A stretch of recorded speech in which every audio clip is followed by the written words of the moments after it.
All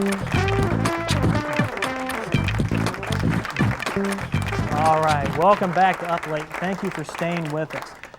Joining us now is the head football coach for the Marshall University Thundering Herd. Ladies and gentlemen, it's a pleasure. I can't believe he's actually here during the middle of spring practice. Ladies and gentlemen, give it up for Coach Mark Snyder.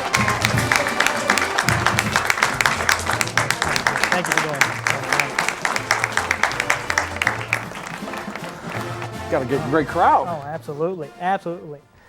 There's some water there if you get too hot and sweaty Beautiful. under the lights. Thank you. Thank you. Now listen, last time we were together, we were at the world premiere of We Are Marshall in Hollywood. Was that just not an unbelievable experience? It was unbelievable. A little bit like this right here. You know, we had a chance to go out and see Leno and the Hollywood scene, and it was a great, great experience.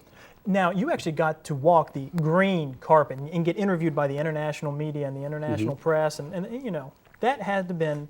You'll never get that experience again, Never. will you? Yeah, no. I mean, it was a once in a lifetime, and it was great for our community. And myself, my wife, Dr. Kopp was kind enough to have us out, and we had a ball. Now, I don't know if people know this or not, but you weren't in the movie, but your kids were. That's exactly right. What did they do in the movie? Well, Lindsay, my middle one, was one of Keith Morehouse's sisters. She was the one sitting on the couch, and it's kind of hard to see her because they made her hair a little bit brown, but she was in quite a few scenes in the movie. Then my oldest daughter, Chelsea, was in the scene when Kate Mara, we were playing Moorhead and we were getting beat, and the camera kind of panned down to the end of the bar, and Chelsea kind of shook her head and got her purse and got up and walked out. And I'll tell you a funny story. I'm in Atlanta with my girls watching them film this, and Chelsea shakes her head and gets her purse and gets up and leaves, and McGee goes, "Cut!" And I'm backstage with the headset on, so I can hear everything that's going on. And he walks around and he looks at her and he goes, "Now, Chelsea, pretend like your dad just lost a football game. You ought to be good at that by now." I said, "You're bad, McGee. You're bad." Man, that is why we haven't won any Academy Awards. It's because of that comment right there. That's wow. Goodness. Well, let's go ahead. Let's shift gears now. Let's talk about football. I mean, we're in the middle of spring practice. Everything going okay? Everything's going good. Kids are working hard, and I'm very pleased right now. I think we're a little better. We're becoming a smarter football team, I think, and things are going well. Now, let's talk about you, though. You have come full circle, have you not? You Yes, went I to have. school here at Marshall. Correct. You played football here at Marshall. That's correct. And what are you doing now? Now you're coaching for Marshall. How does that make you feel full circle? It's great. I mean, it's nice to be home, and you know, my wife and I are high school sweethearts from Ironton, and to have us back in the tri-state is really a neat experience, and to be leading this program is pretty neat. That's unbelievable. What a great experience, and you're doing an outstanding job. Thank you. And let's see, Green-White game is the 21st April of April. 21st, correct. Yeah. Now, what are we looking at? We're going to, I mean, big-time plays. We're going to be long bomb. We're going to be running the ball. What's the plan? Well, for you know, Spring-White game? spring ball is a time for our guys to relax and enjoy her. So I encourage all the students to come out to the spring game. You know, we had a fantastic spring game last year, and we have Chad coming back. We have Byron coming back. I think Randy will be at the scrimmage Saturday in Charleston. I'm going to try to get him back. So it should be a neat experience, and we need the students coming back for our spring game, just like we had last year. That was a neat thing. Those students, I mean, you had a great turnout because of the movie last year during the spring game, but those students in the student section was just rocking from the spring game all the way to the last game of the season. That must have been, just made you feel so good. I mean, they were right there cheering you on no matter what. Yeah, it was great, and we need that again. You know, we have six home games this year, and you know, students are very, very important in any college atmosphere, and we have great students here. And I'm pleading to the students to stick around on the weekends. Let's start with the spring game, make it as wild as we possibly can. I might even come up and let some of the students call some plays this year. Oh, we can keep you to that? Oh, yeah. Yeah? Yes, sir. Well, at the end of the games during the regular season, I just thought it was an unbelievable thing that, I don't know if you came up with this or if the team captains or whoever came up with it, at the end of the game, win or lose, rain or shine, your players walked across that field and shook hands with the students at the end of the game. As did I. You know, it was a neat, the players came to me, and you know, we were doing our best to become tied in with our students because this is their university and their football program. And they just kind of brought it up and said, "Coach, wouldn't it be neat when we go beat," I think it was UTEP, we go beat their butt, we go over and thank the students. And I said, "That's a great idea, gang." And it kind of caught on, and we'll continue that this year. Well, let's talk about the upcoming schedule. You know, you open your season at Miami of Ohio. No, Miami of Florida. Miami of I Florida. like you, Jimmy. I like you. No, Miami What of is Florida. going on here? Who has these? Who's getting fired over that? But well, let's go on though, because then you come home. Correct. And you've got, for the first time, one of the biggest games in Joan C. Edwards Stadium history. I mean, for the first time, you are playing West Virginia Wesleyan at home. And I like you, Jamie. wait a minute. I like no, this no, guy. no, no, wait. West Virginia State College kickoff is West Virginia University. I got this. Who is writing this stuff? You're making me look like an idiot out here. West Virginia University. Right. Coming home. What is that? What's going to happen, man? This place is going to rock. Yeah, it's going to be something that Huntington has not seen.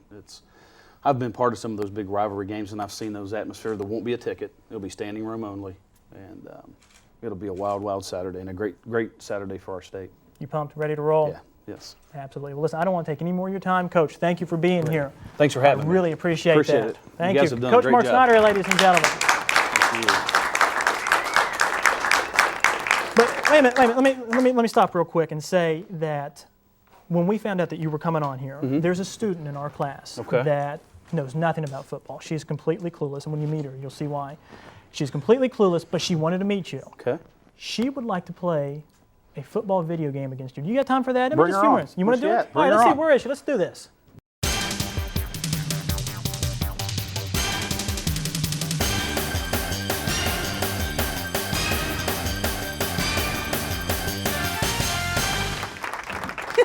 All right. Calm down. All right, we're here with Cassie Parsons. Cassie, and you know Coach, right? You Yes, I do. You just introduce yourself. So we got the old school right here, Tecmo football. Good luck. I think you're in good hands. Okay. This will be interesting. I need my daughters. Here we go.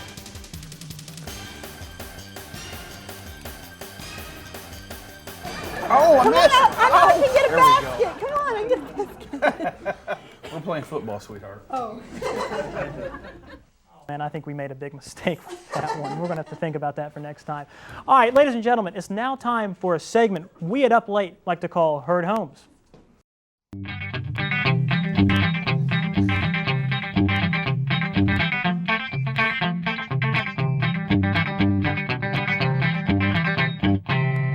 Welcome to our house, 1849 6th Avenue. This is our porch where most of the magic happens. Many things have gone on this couch which we won't discuss. Coolers for Coca-Cola and Pepsi, which we drink a lot. We got some carrots. I was gonna eat these earlier, but I found out that they're expired. So I just put them back in there. So someone else can take care of it later. Look at our clock. It's permanently set at that time. It broke. We've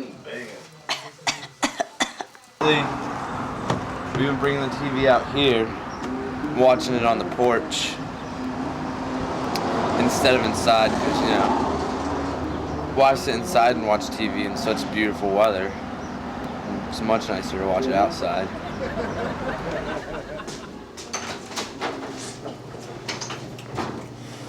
This is where we wash our clothes. Nice and clean. Here's some more clothes. Nice and clean. Well, this is our bar. We like to skateboard a lot. This is where our trash gets picked up. This has been used as a beer pong table. It's pretty old. That is a John Deere. What is that, like a backhoe or something? This pan right here has been sitting there since before spring break. We have a constant problem with dishes. As you can see, people come over to our house and hang out and chill, and then they expect us to clean up after them.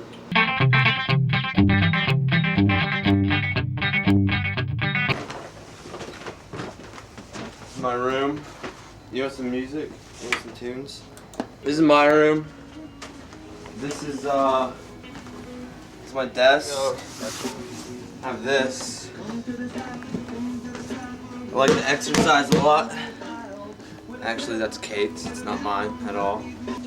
That is the secret room we can't show you. That's where we have the sauna and the hot tub and the pool table